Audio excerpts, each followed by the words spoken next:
Hello and welcome to the 5 Minute Film Club, and also welcome to Godfather Part 3 review.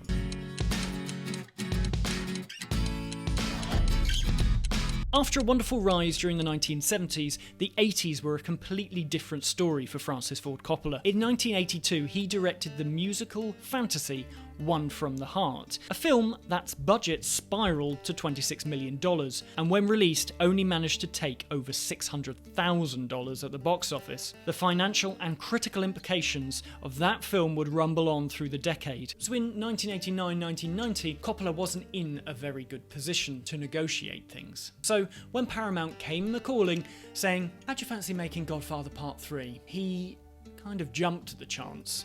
However, he didn't have a story, and neither did Mario Puzo. Paramount, in order to hit the December 1990 release date they'd already set for the film, told them that they had a year to write the script, film it, edit it, and release it. Puzo and Coppola came up with the idea of it being an epilogue to the first two films, indeed titled Death of Michael Corleone. That is what he wanted to call the film originally, but as I said, he had no influence anymore. He'd fallen quite far from his outstanding performance in the 1970s that kind of lasted until Apocalypse Now. He just had to say yes to what the studio wanted, and so, against his wishes, it was called The Godfather Part 3, which is quite ironic as the studio never wanted The Godfather Part 2 to be called that in the first case. But anyway, you know, movie studios. The story is set in 1979 as Michael, again played by Al Pacino, is approaching 60, and we get the classic start to A Godfather with a celebration. Him and Kay, played by Diane Keating, are divorced,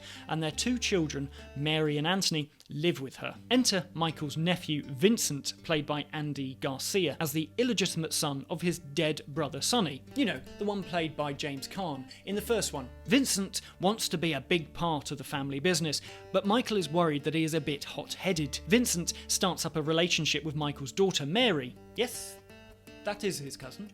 But this sends Michael into a rage, and he demands it to end. This, of course, upsets Mary. Meanwhile, Michael is trying to make the family business legitimate by buying a huge amount of shares in the Vatican Bank, only for it to turn out to be an elaborate swindle. Michael is still ill, recovering from a diabetic stroke, and can't go on with the guilt of all that he's done, so he passes the mantle of Don to Vincent.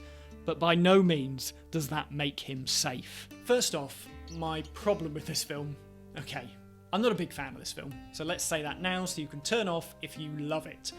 But hear me out. I don't think it's as interesting a story as Part 1 and Part 2. And whereas Part 2 is a confusing storyline, definitely the relationships that happen with the casino bosses and the other mobsters in that film, but you have it pitted against the Vito storyline. It's a relief when you suddenly go to Vito and you see all this wonderful set and it just looks beautiful. This film doesn't have the same look and feel and story of those films. Also, Michael and Al Pacino's performance is a bit one note. You know, I understand there's so much weight. It's not his fault. It's the fault of the two films that didn't need an explanation. They didn't need this film to happen. And it never was going to until Francis Coppola was offered a lot of money to make it. So they kind of hit a mark at Part 2 that was so dark that to try and undo that, you have to have a character that is constantly battling his own emotions. And for the length that the film is, for me that gets a bit boring to have Michael constantly rolling over these thoughts again and again and again. We understand. We get it. So I think that is all then placed upon Vincent's character. And Andy Garcia's good, but he's not Al Pacino good. A sad omission for me is actually not getting to see Tom Hagen again, played by Robert Duvall. He quite rightly said, the only reason why we're making this is to make money. He gets a stand-in character that is played by George Hamilton, and it's just not as good. If it was Robert Duvall playing that character, this film would be a hell of a lot better, because it means more. We have more of a connection to that character. And then, of course, we get to Mary Corleone, and Sofia Coppola plays her. Now, I think when I first watched this film, her performance stood out massively and very negatively for me. At the time, Winona Ryder was meant to play the part, and then literally the day before filming started, she quit the project with exhaustion. What I like about her and her performance is how real she is, and I think that's the best thing going for her. But her interactions with the other actors